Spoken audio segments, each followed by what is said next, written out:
Assalamualaikum warahmatullahi wabarakatuh. Apa kabar anak-anak? Semoga dalam keadaan sehat dan tetap semangat belajar. Pada video kali ini, Ibu akan membahas tentang materi aplikasi persamaan trigonometri. Simak videonya sampai selesai ya, dan jangan lupa siapkan alat tulisnya.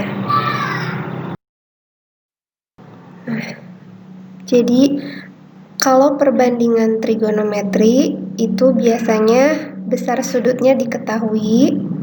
Kalau persamaan trigonometri justru besar sudutnya yang ditanyakan.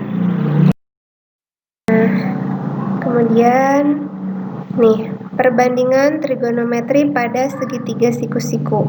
Ini ada segitiga siku-siku, kemudian ada sudut theta.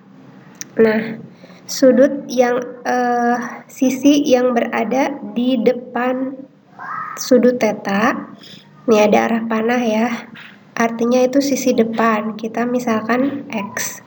Kemudian hipotenusanya atau sisi miringnya ini R ya. Nah, sisi yang lain selain sisi depan dan sisi miring itu namanya sisi samping. Kita misalkan garis Y ya. Nah, maka rumusnya sin theta itu sama dengan X per R, atau sisi depan per sisi miring, atau kita singkat demi, itu ya. Sin theta berarti rumusnya, ingat, demi, depan per miring. Jadi depan itu sisi yang ada di depan theta. Yang kedua, cos theta. Kalau cos theta rumusnya Y per R, atau sisi samping per sisi miring, disingkat sami. Tangan theta X per Y, depan per samping, atau disingkat desa. Jadi intinya kalau ada segitiga siku-siku, sisi depan itu sisi yang berada di depan sudut theta. Sisi miring berarti sisi miringnya, dan sisi yang lainnya disebutnya sisi samping. Rumus sin theta demi cos sami, kalau tangan desa, gitu ya ingatnya.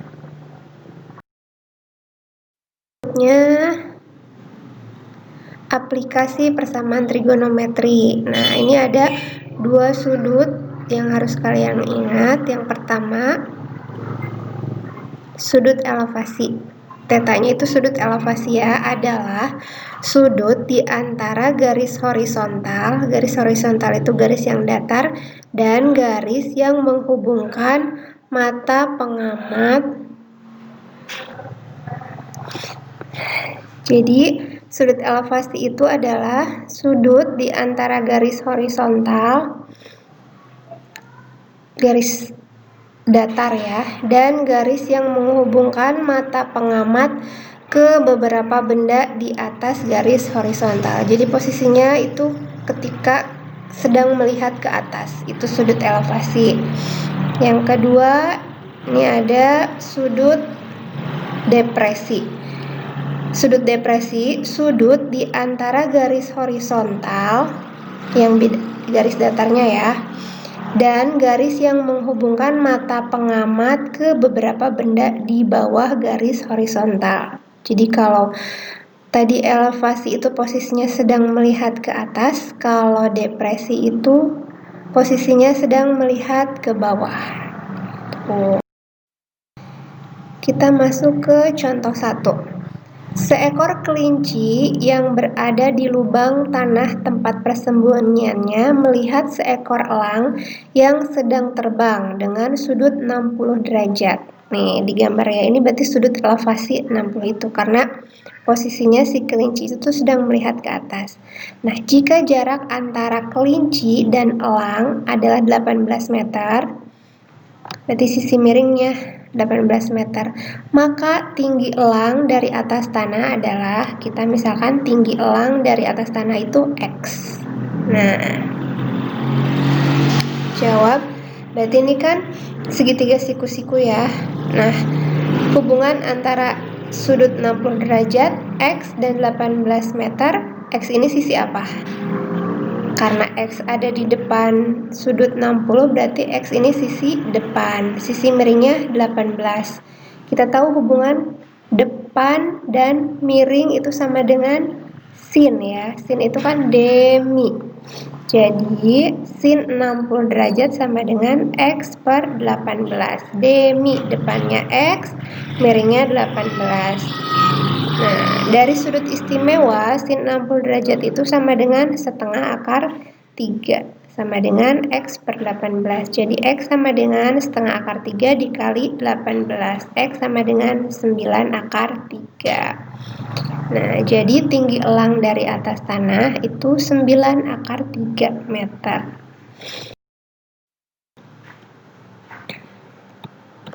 Seorang siswa akan mengukur tinggi pohon yang berjarak 4 akar 3 meter dari dirinya. Jadi jarak dari siswa ke pohon 4 akar 3. Antara mata dengan puncak pohon tersebut terbentuk sudut elevasi. Tadi ya, sudut elevasi itu posisi ketika melihat ke atas kan. Nah, sudut elevasinya 30 derajat. Jika tinggi siswa tersebut terukur sampai mata adalah 1,6 meter. Jadi tinggi siswa dari mata ya, karena kan posisi mata dilihatnya. Berapa tinggi pohon? Nah, ini yang kita tanyakan itu tinggi pohon. Tinggi pohonnya itu X ditambah nanti ini yang bawahnya tinggi siswanya. Tapi sebelumnya kita nyari dulu X-nya. Ini kan ngebentuk segitiga siku-siku ya. Ngebentuk segitiga siku-siku. Tetanya 30. Berarti sisi depannya kan X. Terus sisi sampingnya 4 akar 3. Hubungannya apa? Kalau sisi depan dan sisi samping. Jadi kalau sin kan demi. Kalau cos sami. Kalau tangan desa. Jadi ini hubungannya dengan tangan ya. Tangan 30 sama dengan desa. Depannya X, sampingnya 4 akar 3. Nah, tangan 30 derajat itu sama dengan 1/3 akar 3. Sisi depannya X, sisi sampingnya 4 akar 3. Jadi X-nya dikali hasilnya 4 ya. Hasilnya 4. Nah, kita baru nyari X. Sedangkan yang ditanyakan itu tinggi pohon. Tinggi pohon itu berarti X ditambah tinggi siswanya ya. Nah, jadi tinggi pohonnya 4 meter ditambah 1,6 meter sama dengan 5,6 meter. Berikutnya contoh 3. Sebuah pohon setinggi 60 meter menghasilkan bayangan di tanah sepanjang 60 meter. Jadi bayangannya nih yang hitam ya. Berapa sudut elevasi ujung bayangan dengan mengacu terhadap tanah? Sudut elevasinya kita misalkan theta. Ini bayangannya yang hitam. Nah, ini bisa kita gambar nih. Sudutnya tuh theta elevasinya. Kemudian bayangannya yang ada sisi yang di bawah 60 meter dan tinggi pohonnya nih sisi yang vertikalnya ya 60 meter. Kalau tadi kan nyari salah satu sisi.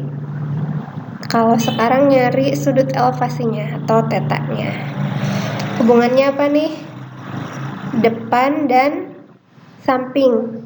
Hubungannya dengan sin, cos atau tangan? Yap, tangan ya. Nah, sudut elevasinya theta, tangan theta itu demi. Tangan theta depannya 60, miringnya 60. Tangan theta sama dengan 1. Berarti theta itu arkes tangan 1. Jadi theta itu tangan yang nilainya 1. Sudutnya berapa? Tangan berapa yang nilainya 1 di kuadran 1? Tangan 45 derajat. Jadi sudut elevasinya 45 derajat. Tuh.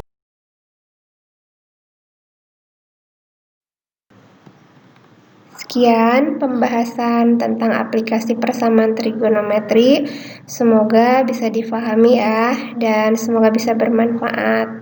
Terima kasih atas perhatiannya. Oh ya, jangan lupa hasil pekerjaan merangkumnya dikirim ke link yang sudah Ibu kasih di RPP ya. Oke, Assalamualaikum warahmatullahi wabarakatuh.